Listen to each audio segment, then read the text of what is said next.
สวัสดีท่านผู้ชมกลับมาพบกับรายการทำทูแชร์สำหรับหัวข้อข่าวที่เราอยากจะนำเสนอในมื้อนี้ก็คือเกี่ยวข้องกับสหายตัวเริ่มเลขาธิการใหญ่คณะบริหารงานศูนย์กลางภาคคอมมิวนิสต์เวียดนามได้มาเยี่ยมยามชาวปปลาวอย่างเป็นทางการโดยการตอบสนองตามคำเชื้อเชิญของสหายทองลุนศรีสุริตเลขาธิการใหญ่คณะบริหารงานศูนย์กลางภาคประชาชนปฏิวัติลาวประธานประเทศแห่งสปปลาวสหายตัวเริ่มเลขาธิการใหญ่คณะบริหารงานศูนย์กลางภาคคอมมิวนิสต์เวียดนามพร้อมด้วยภรรยาและคณะผู้แทนขั้นสูงของภาครัฐแห่งสสเวียดนามได้เดินทางมาเยี่ยมยามรัฐกิจอยู่สปปลาวเข้าร่วมพิธีเฉลิมฉลองวันสถาปนาสปปลาวครบรอบ50 ปีและเป็นประธานร่วมกองประชุมพบปะขั้นสูงระหว่างพรรคประชาชนปฏิวัติลาวและพรรคคอมมิวนิสต์เวียดนามประจำปี 2026 ในระหว่างวันที่ 1 ถึงวันที่ 2 ธันวาคม ปี 2025 เพื่อเสริมขยายสายพัวพันธ์มิตรภาพอันยิ่งใหญ่ความสามัคคีพิเศษและการร่วมมือรอบด้านระหว่าง2พรรค2รัฐและประชาชน2ชาติลาวเวียดนามให้นับมือนับแน่นแฟนและแตกดอกออกผลยิ่งขึ้นพิธีต้อนรับอย่างเป็นทางการสำหรับสหายตัวเริ่มและคณะได้จัดขึ้นอย่างอบอุ่นและสมเกียรติในตอนเช้าของวันที่ 1 ธันวาคม ปี 2025 ที่ทำเนียบประธานประเทศหลังจากนั้นสหายทองลุนศรีสุริตและสหายตัวเริ่มได้นำพาคณะผู้แทนขั้นสูงของ2ประเทศพบปะ2ฝ่ายอย่างเป็นทางการในโอกาสดังกล่าว2ฝ่ายได้แจ้งสภาพการพัฒนาเศรษฐกิจสังคมแต่ละประเทศให้กันทราบโดยย่อพร้อมทั้งได้แสดงความชมเชยต่อกับบรรดาผลสำเร็จในการพัฒนาประเทศที่2ฝ่ายญาติมาได้ในระยะที่ผ่านมา2ฝ่ายได้ตีราคาสูงต่อการพัวพันร่วมมือ2ฝ่ายในตลอดระยะที่ผ่านมาที่สืบต่อได้รับการพัฒนาอย่างบ่หยุดยั้งในโขงเขตโดยเฉพาะการพัวพันร่วมมือทางด้านการเมือง2ฝ่ายสืบต่อมีความไว้เนื้อเชื่อใจอยู่ในระดับสูงสุดเวียกงานการต่างประเทศเวียกงานป้องกันชาติเวียกงานป้องกันความสงบสืบต่อเป็นเสาหลักในการพัวพันร่วมมือ2ฝ่ายพิเศษแม้นการเดินทางเยี่ยมยามซึ่งกันและกันของการนำขันสูงของ2ภาค2รัฐอย่างเป็นปกติการร่วมมือด้านการค้าการลงทุนของ2ประเทศก็มีมูลค่าเพิ่มขึ้นซึ่งมูลค่าการค้า2ชนในต้นปี 2025 มาฮอดปัจจุบันสามารถบรรลุได้$3 ตรีสหรัฐและจะให้บรรลุ$5 ตรีสหรัฐตามที่2ฝ่ายวางคาดหมายไว้ในเวลาอันใกล้นี้การลงทุนของชาวเวียดนามอยู่สปปลาวสืบต่ออยู่แถวหน้าของบรรดาประเทศที่มาลงทุนอยู่สปปลาวและการร่วมมือด้านวัฒนธรรมสังคมสืบต่อได้รับการหัดแน่นโดยเฉพาะแม้นการรับรองเอาสวนอุทยานธรรมชาติหินน้ำนอที่แขวงคำม่วนขึ้นเป็นมรดกโลกทางธรรมชาติที่คู่ขนานกับสวนอุทยานมรดกโลกทางธรรมชาติฟองยาแก้บังที่แขวงกวางบิงชาวเวียดนามซึ่งเป็นความพยายามรวมและก็ความภาคภูมิใจของ2ประเทศพร้อมเดียวกันนั้น2ฝ่ายได้แสดงความสมเชย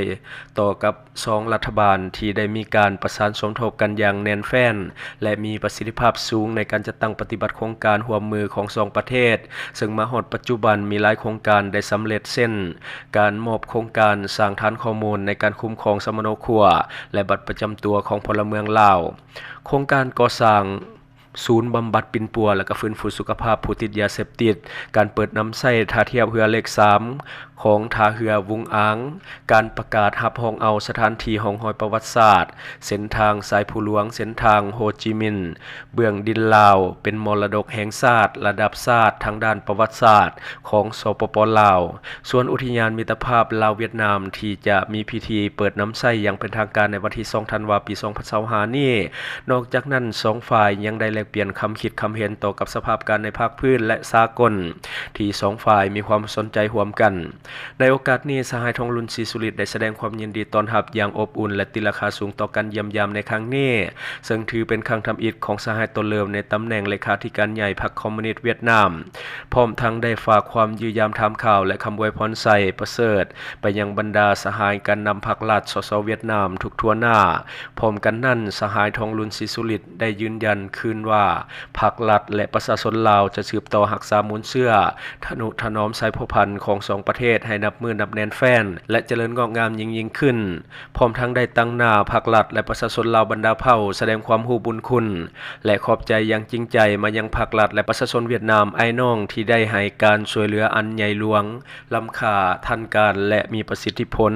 ในภารกิจต่อสู้ปลดปล่อยชาติในเมื่อก่อนก็คือในระยะปกปักรักษาและสร้างสรรค์พัฒนาประเทศชาติในปัจจุบันในขณะเดียวกันสหายตัวเริ่มก็ได้แสดงความขอบใจต่อกับการต้อนรับอันอบอุ่นและแสดง ความชมเชยอย่างสุดใจเนื่องในโอกาสวันสถาปนาสปป.ลาวครบรอบ50 ปีที่จะมีขึ้นในวันที่2 ธันวาคม ปี 2025 นี้พร้อมทั้งได้แสดงความหมายมั่นว่าจะสืบต่อให้การสนับสนุนและช่วยเหลือสปป.ลาวก็คือการเพิ่มพูนคุณสร้างสายพันธุ์แบบพิเศษระหว่างสสเวียดนามและสปป.ลาวให้นับมือนับก้าวเข้าสู่ล่วงเลิกภายหลังสำเร็จการพบปะสหายทองรุ่นศรีสุฤทธิ์สหายตนเลิมได้เข้าร่วมเป็นสักขีพยานในพิธีแลกเปลี่ยนเอกสารร่วมมือ2ฝ่ายจำนวน12ฉบับซึ่งกวมเอาคงเขตการร่วมมือทั้งด้านเวียกงานป้องกันความสงบป้องกันประเทศการต่างประเทศเวียกงานยุติธรรมการธนาคารอุตสาหกรรมการค้าเวียกงานโฆษณาและการพัวพันระหว่างแขวงและท้องถิ่นหลังจากนั้นสหายทองรุ่นศรีสุฤทธิ์เลขาธิการใหญ่ประธานประเทศแห่งสปป.ลาวได้ให้เกียรติประดับเหรียญคำแห่งชาติให้แก่สหายตนเลิมเลขาธิการใหญ่คณะบริหารงานศูนย์การภาคคอมมิวนิสต์เวียดนามเพื่อแสดงความรู้บุญคุณต่อกับผลงานการประกอบส่วนสุกโยและเสริมขยายสายพันธ์มิตรภาพอันยิ่งใหญ่ความสามัคคีพิเศษและความร่วมมือรอบด้านระหว่าง2ประเทศในตลอดระยะที่ผ่านมาและทั้งหมดก็คือสิ่งที่เราอยากจะนำเสนอในมื้อนี้หวังว่าท่านจะได้รับสาระดีๆสำหรับท่านที่มาเบิ่งรายการเราอยู่คิดเห็นจะได้กับสิ่งที่ว่านำเสนอไปก็อย่าลืมฝากไว้ภายใต้คอมเมนต์ของเราและข้าพเจ้าจะเข้าไปอ่านด้วยตนเองขอขอบใจข่าวสารที่หลากหลายนำเสนอได้โดนใจวิเคราะห์ตรงประเด็นแถมเนื้อหาก็ฟังง่ายอัปเดตข่าวเล่าทุกแบบทุกสไตล์ฟังกันสบายที่ช่องทางทูแชร์ Time to share Time to share Time to share แล้วครบเครื่องข่าวคนเล่าแท้ๆนำเสนอลงคลิปใหม่ทุกวันเปิดมาเมื่อไรก็ได้เจอให้ชมกันฟรีเสิร์ฟสิ่งดีๆให้เสมอข่าวราวยุคใหม่ไว้ใจ Time to share Time to share Time to share Time to share แล้วพบกันทุกช่องทางลงคลิปแบบจุใจที่ YouTube ก็ดูได้ทุกวัยทุกยุคที่ Facebook ก็มีข่าวที่หลากหลายที่ TikTok ก็วิเคราะห์ก็ชับใหญ่ข่าวเล่ายุคใหม่ไว้ใจ Time to share Time to share Time to share Time to share แล้ว Time to share Time to share Time to share แล้วข่าวเล่ายุคใหม่ไว้ใจ Time to share Time to share ครบเครื่องดื่มข่าวคนเล่าแท้ๆนำเสนอลงคลิปใหม่ทุกวันเปิดมาเมื่อไรก็ได้เจอให้ชมกันฟรีเสิร์ฟสิ่งดีๆให้เสมอข่าวเล่ายุคใหม่ไว้ใจ Time to share Time to share Time to share Time to share แล้วพบกันทุกช่องทางลงคลิปแบบจุใจที่ YouTube ก็ดูได้ทุกวัยทุกยุคที่ Facebook ก็มีข่าวที่หลากหลายที่ TikTok ก็วิเคราะห์ก็ชับใหญ่